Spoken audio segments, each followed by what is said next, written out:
probablemente a estas alturas de la vida sepas quién fue Nikola Tesla y cómo fue su final de su vida, pero si te llegaste a preguntar si hubo más personas que tuvieron el mismo destino, pues déjame decirte que hay una lista muy larga de personas con ese mismo final. Así que hoy yo KSK, el de las frases random, te daré a conocer un top 3 de personas que tuvieron el mismo final que Nikola Tesla. Jacobo Grinberg. Originario de la Ciudad de México, nació un 12 de diciembre de 1946. Su historia es algo conmovedora. Él a los 12 años era testigo del sufrimiento de su madre por un accidente cardiovascular que más tarde le causaría la muerte. Desde ese momento Jacobo decidió dedicar su vida a estudiar al cerebro, estudiando la licenciatura de psicología en la Universidad Autónoma de México UNAM y psicofisiología en el Instituto de Investigación Cerebral de Nueva York. Pasaron los meses y decidió crear su propio laboratorio, en donde realizó una serie de investigaciones acerca de los chamanes, las personas que decían tener poderes sobrenaturales, como curar enfermedades con un té, rituales, lo que algunos llamaban brujería y otros curanderas. En ese entonces existía una persona que destacaba, llamada Panchita, quien decía que realizaba cirugías espirituales. Curando cualquier tipo de enfermedades, ella abría al paciente con un cuchillo en mal estado. Realizaba la cirugía sin anestesia, le sacaba el órgano dañado, lo levantaba y después lo volvía a introducir en el cuerpo de la persona. Dicen que quien eran sus pacientes presentaban unos gritos inimaginables, pero un alivio satisfactorio. Jacobo, al escuchar eso, se dispuso a ir a visitarla, donde pasó días observando y investigando si no era solo un simple fraude, pero no encontró nada que le hiciera pensar esto. Al no encontrar algún engaño, a Jacobo le gustó tanto que decidió quedarse más tiempo de lo esperado. Al regresar a su laboratorio intentó explicar todo esto mediante la teoría sintérgica, la cual proponía que no hay objetos separados unos de los otros, sino que es un campo informacional de una complejidad extraordinaria, en donde nuestro cerebro interactúa con este campo. Cuando el cerebro interactúa con el campo, se genera la percepción espacio-temporal, que conocemos como objetos con forma y figura. Jacobo decía que los únicos que podían alterar este campo eran los chamanes. De ahí sus poderes curativos. Al poco tiempo empezó a experimentar en niños con el principio de la teoría cuántica, el cual era si separas dos fotones que interactúan juntos, y los mandas muy lejos el uno con el otro, si a uno le llegaras a cambiar el radio de giro, el otro cambia inmediatamente. Bien, pues esto mismo quería experimentar Jacobo con la mente de los niños, aunque de la manera más normal, por si llegabas a pensar que era de modo salvaje como se suele creer. Una pareja que acudió como voluntarios, Jacobo les puso electrodos en las cabezas, y a uno de los dos le alumbró una lámpara. Si la persona se alteraba, la otra también, sin la necesidad de alumbrarle nada.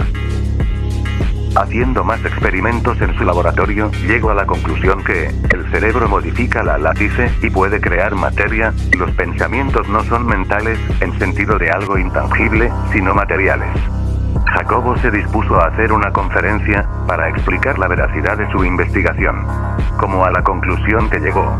Pero ese día nunca llegó. Jacobo desapareció un 8 de diciembre de 1994, sin dejar rastro alguno.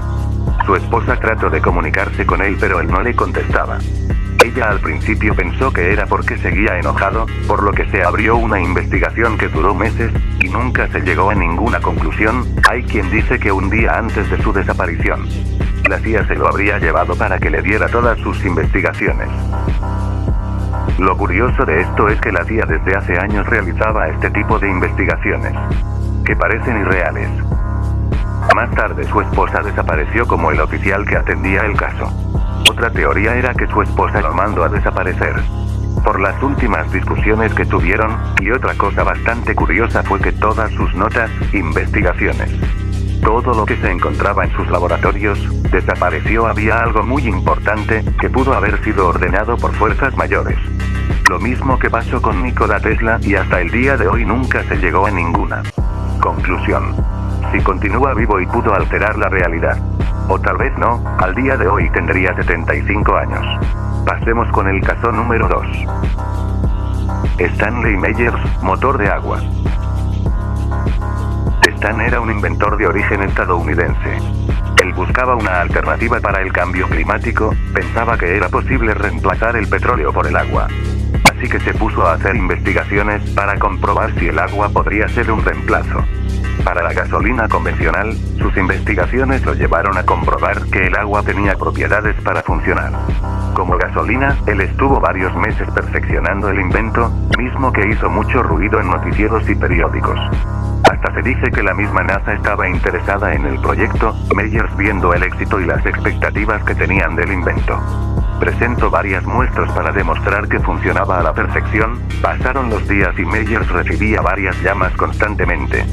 Se dice que eran de un famoso petrolero de una industria muy grande interesado en comprar su patente para que no destruyera la industria petrolera, pero Meyer nunca aceptó tal propuesta, por lo que el petrolero lo amenazaba constantemente. Pero él nunca le tomó mucha importancia, y decidió seguir con sus investigaciones. En un día de esos recibió una propuesta de un par de inversionistas belgas que prometían producir el invento en escala. Acordaron en tener una plática para llegar a un acuerdo en un restaurante.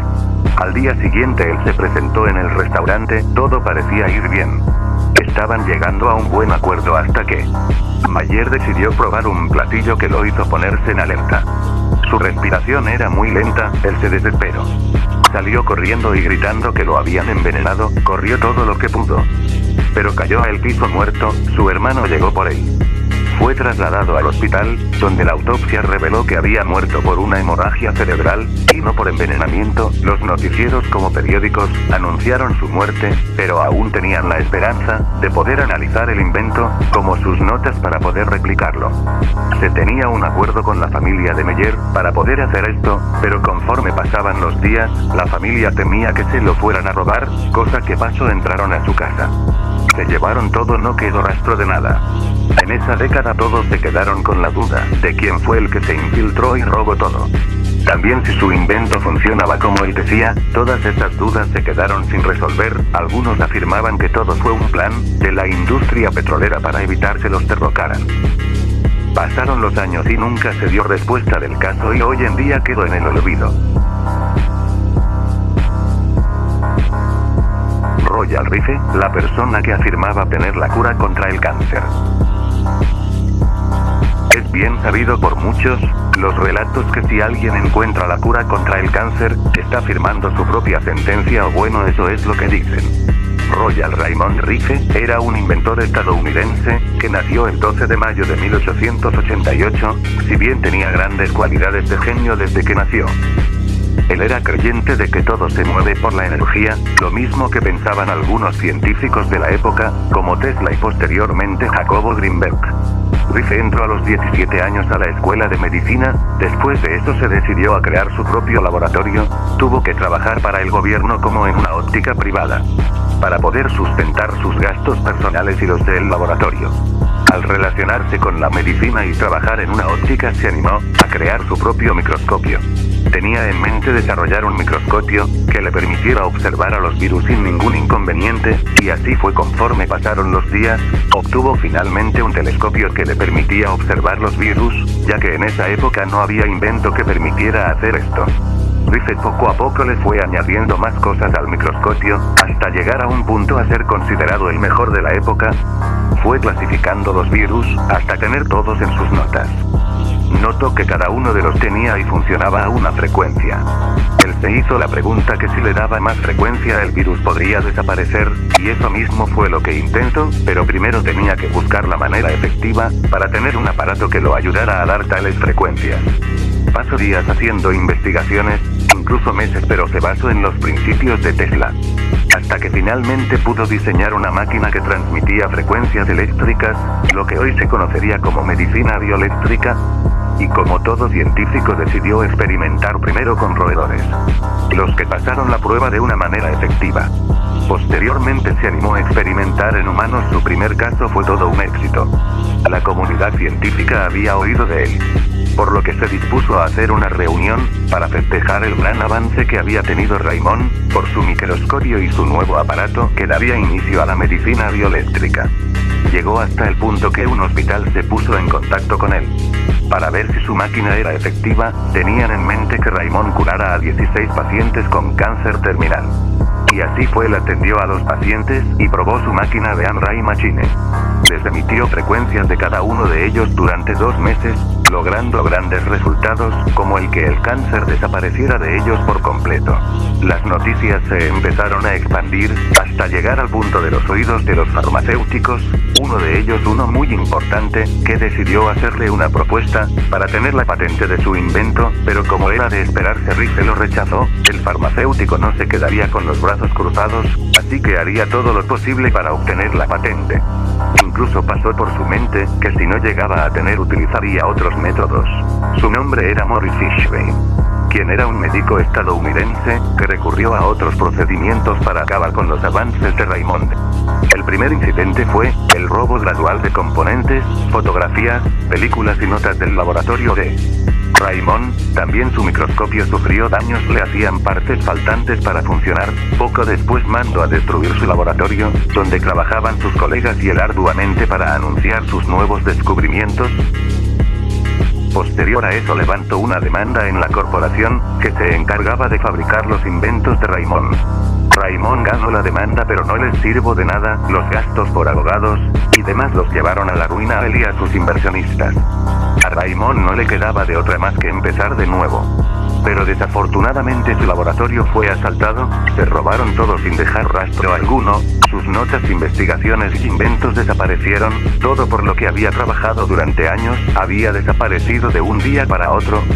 Por si no fuera poco, Fishbane se encargó de cerrarle las puertas a Raymond, le hizo mala publicidad, las compañías se negaban a publicar artículos relacionados a él, toda la información que se tenía de él fue desapareciendo con los años. Raymond se fue para abajo, hundiéndose en el alcoholismo, que más tarde terminaría muriendo por el mismo alcohol.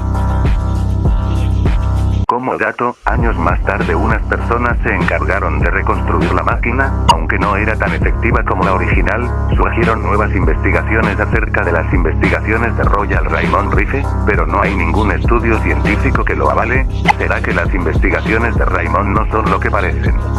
¿O fue un sufrimiento más por las grandes corporaciones? Tal vez nunca lo sepamos. Si te interesó este video, deberías de ver los demás que tengo.